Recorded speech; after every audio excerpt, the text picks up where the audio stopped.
You know, because as a Canadian, you know, like it's like right now in Canada, people are pretty upset, you know, with Donald Trump because he's putting these tariffs on Canada, right? And saying they're going to make us a 51st state. Saying they're going to annex Canada. People aren't too happy about the idea of, being taken over by the United States of America. It's not something that people are super excited about hearing, you know. So, you know, you kind of go, it's funny because sometimes I think like, well, I think a lot of Americans who don't think about it that much might think like, oh, Canada is going to be the 51st state. I bet you everyone in Canada must be really excited about being the 51st state of the United States. But, you know, I'm kind of saying, well, no, it'll probably be the first state in America that nobody in it wants to be American, you know. So, because, you know, we've got our own country. It's not that we don't love America. I love America, but we sort of have our entire different culture. You know, you go to Canada all the time, right? Yeah, I love it, and I'm glad it's Canada. We're different, right? It's a different thing. Yeah, it's different. You're nice to somebody will walk across the street in Canada and just come tell you they're sorry and then go back across the street and then nothing even happened. They're not even. Yeah, they just came over just to apologize. There's no even. You've never seen them before, you know? Yeah. But Canada's the best. I think Canada gives me hope for humanity a lot of times. It's good people. Mm-hmm. Yeah. What was whenever Trump was talking about Canada, can you bring it up, Nick? So I just want to know what he even was saying. Like, what were they threatening? They were threatening to tariff Canadian goods, just so our listeners can know what exactly was even going on. Yeah. They're going to put a tariff on Canada is the largest trading partner of the United States. Nice. And so much of the goods that come into the United States from Canada are being brought in by American businesses to, like wood. You bring wood and lumber in to build houses, right? So when you put a 25% tariff on lumber, that means flannel. If you're a big flannel company making flannel pajamas, all of a sudden flannel pajamas are going to be 25% more expensive. So it's going to affect businesses on both sides of the border. Obviously, not just Canada, but also everything will go up in price. I'm not exactly sure the reason for it, to be honest with you. He was really saying they weren't helping out with border security. Yeah. And that's what the 30 days probation period, they did put a bunch of people at the border. Absolutely. And I don't think there's a real border security problem between Canada and the United States, though. It's the hardest country to get into in the world, I think, is Canada. Yeah. I mean, it's going that way. There isn't, that's for sure. Yeah. It's, the claim that there's fentanyl coming into the United States from Canada, I think, is a little bit exaggerated because I don't really think that that's actually the case. Something like, a very small amount is coming in from Canada. So tariffs are a central part of Trump's economic plans. He promised to introduce import duties against some of America's main trade partners during his election campaign. He said tariffs will boost U.S. manufacturing and protect jobs, as well as raising tax revenue and growing the economy. Yeah. Fentanyl is linked to tens of thousands of overdose deaths. Taking bold action to hold Mexico, Canada, and China accountable to their promise of halting illegal immigration and stopping poisonous fentanyl and other drugs from flowing into our country. It just seems kind of vague. Mm-hmm. Yeah, I think it's sort of like a...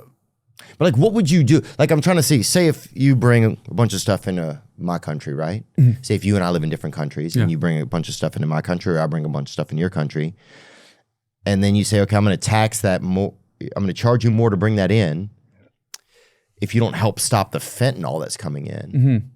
I don't know. How would you then do that? What would you then, on your side, would you say, okay, we'll put more, drug dogs and security along the border? I think that's what he's asking them to do.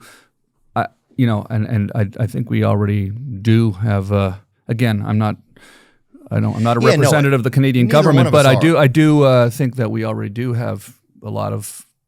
There's only so much you can do to seal off a border, right? And I don't think there is that much fentanyl coming in from Canada, really. I'd never heard that was a thing before. I think it mostly does come in from the southern border. That's what I would think. I wonder if maybe that you guys got grandfathered into some late night Trump rhetoric there. Who knows? It feels a little bit like that, but hopefully it'll resolve itself. I do think that it's probably going to end up causing a lot of economic problems on both sides of the border, and probably they may not go for it. But it'll make sports exciting for a while, though. No, it's interesting. I think there's a thing that's going on, the hockey games in Canada now, where the USA and Canada are playing, and they the four nations, right? Yeah, the Canadian fans were booing them. The anthem, right? And sometimes I go like, well, I don't, based on the reaction on social media, I sort of feel like maybe not everybody in the U.S. necessarily understands why that's happening. They don't know it's about the tariffs. They're not booing the national anthem. They're booing the fact that these tariffs are being put on, which is going to, of course, devastate, the economy on both sides will suffer from that, right? I'm sitting here talking about it like I know about it, I should probably know more about it. But it's like I think people are just kind of like, why are you guys doing this to us? So it's kind of an interesting thing. But it was a good fight right off the top of the game the other day. It was pretty cool. We like a good hockey fight, so that's cool. And it is nice when countries sometimes don't get along a little bit in sports, right? I've always admired that. Yeah, that's one thing I don't like about the NBA anymore. That all the players, it just seems like they all know each other. Nobody's really playing for their squad sometimes. Okay, so I like a little bit more of that animosity. You mean more fights in the NBA with good physical fights? Yeah, look at that.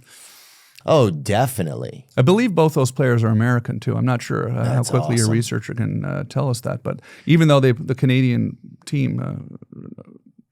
Canada didn't get the win in this game, I know maybe that's not true at all, what I just said. But I don't think Canada got the win in this game.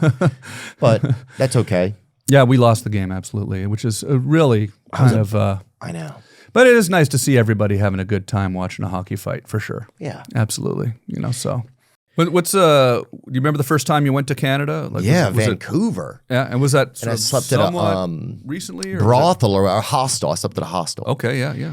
And how many years ago would that have been? That was probably 18 years ago, 17 years ago. And it was great, man. Yeah. I had a great time. Were you doing stand-up there, or were you? I hadn't started. I just almost started stand-up. I was traveling. I was left out of there on a floating university. I left out of Vancouver called Semester at Sea. Yeah. And it went around the globe, and we left out of Vancouver. But I went up to Whistler. I went and caught a ride. Some guy took me hitchhiking up to Whistler, right? Drove me up there. Yeah. And the guy who drove me, he was a caretaker for Superman who had died. Remember Superman who got in the wheelchair? Yeah, Christopher Reeve. Christopher Reeves. He was his caretaker. Okay. This guy, Michael. And I think I met him. I was at some shop right around there, and he was saying he was in the area or something. He's like, I'm taking a drive up to Whistler. I was like, can I roll with you? He's like, yeah. So he took me up to Whistler, man, brought me back. We stopped along the way, went on some hikes and stuff. Yeah. It was amazing. Yeah. But I've always enjoyed Canada. I used to have a dream that I would meet a wife in Toronto. Yeah. But I went and did 2 weeks of comedy up there, didn't meet any wives. Yeah. Well, it could still happen for sure. Could still happen. Yeah. You find the audiences react differently? They're great. Halifax was one of my favorite shows I've ever had in my life. Yeah. Dude, I even made, my little nephew made up this joke. He said,